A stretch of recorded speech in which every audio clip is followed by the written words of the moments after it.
Interesting news. Meghan complains in the most recent podcast about getting no credit, all the blame. Please, before we continue, subscribe and turn on the notification bell for updates. In the most recent episode of the podcast, the Duchess of Sussex and her guests explored the burden placed on women in public life, including how everything is women's responsibility, everything is women's fault. For this week's episode of Archetypes, Meghan Markle spoke with the actress Jameela Jamil, the activist Shohreh Aghdashloo, the comedian Ilona Glazer, and the historian Lisa Tetrolt.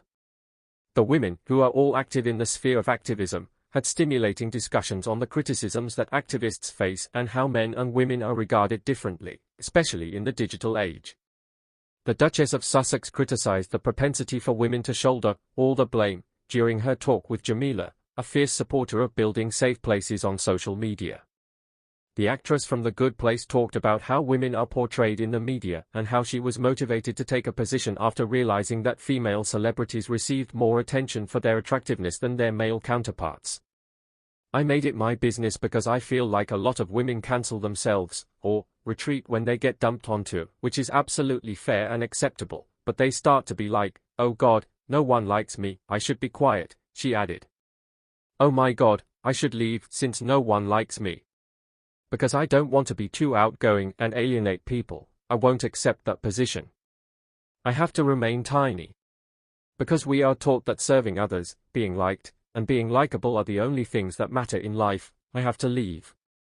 Men simply do not have to deal with this. Men are allowed room to change. We can't give women the benefit of the doubt because we've already used it on men, as I've said before. Everything is the fault of women, and everything is their duty. For F*****KS sake, I mean. No credit and all the blame, Meghan continued. The Duchess may be able to connect to the thought that women are always expected to carry the load. The Sun splashed the portmanteau Megxit over the front page when Meghan and her husband Prince Harry announced their decision to leave the royal family.